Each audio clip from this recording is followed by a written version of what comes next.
Let's bring in Florida Congressman Mike Haridopolos. Sir, good morning. Happy to have you on. Let's just get your initial reaction to the shakeup that we're seeing at the DOJ. We got Todd Blanche stepping in. We've heard rumors Lee Zeldin may get the job. What are you hearing in your initial reaction?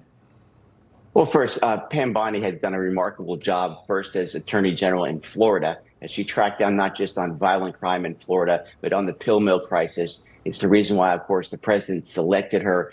She has a top background, and I think she's done a remarkable job in her first year. I mean, there was a lot on her plate, to say the least, but the good news to report during her tenure is that violent crime is down over 20% since she took office. That was one of the big issues of 2024, that we would finally aggressively go after those criminals that have been ravaging, especially cities in our country. And she really took that on with vigor. And as you know, she had the huge task of trying to handle this mammoth of taking on the Epstein files, which, of course, the Biden administration never looked at for 4 years. Yeah, she certainly had a lot on her plate this first year.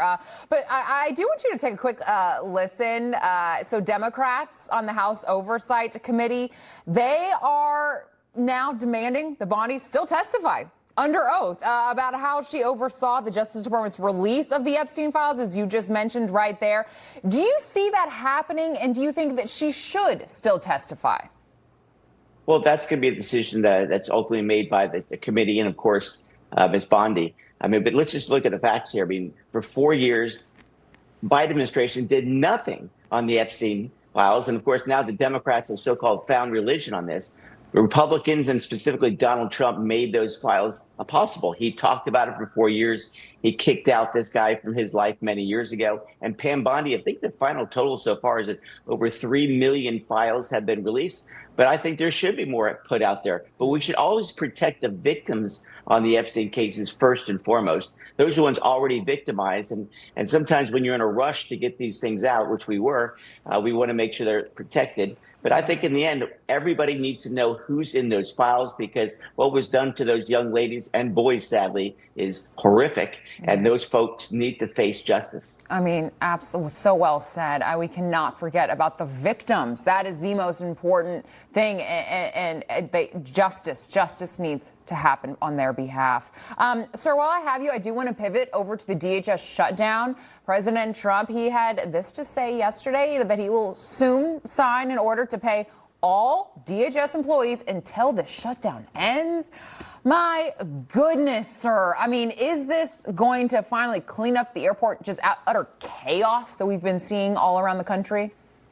Well, you put it perfectly. It's been chaos. I mean, the Democrats need to understand the number one responsibility of government is to protect life and property, especially, as you just reported, the threats that we face because of our conflict with Iran. This is why we need to fund all of DHS. They wanted to play politics with this entire agency.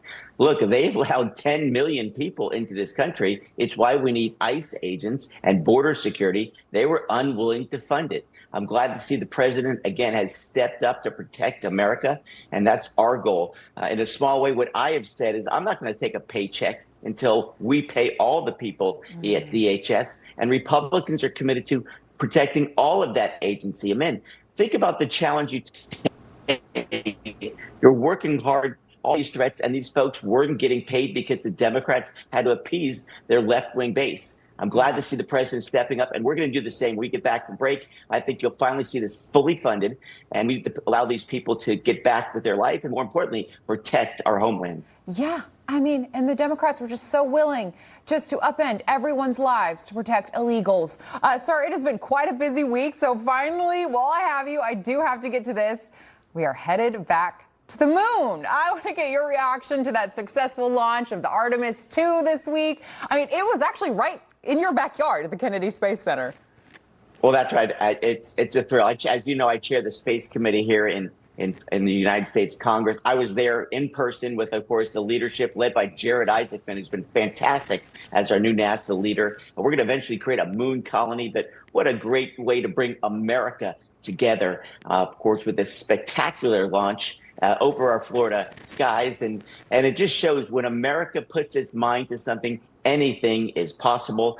This is going to be a 10-day mission, as you know, going around the dark side of the moon further than any astronaut has ever been before. And America is going to head back to that moon in 2 years. And again, as you can tell by my voice, I could not be more thrilled. It is certainly exciting, sir. Really appreciate having you on. Congressman Mike Haridopolos, appreciate your time.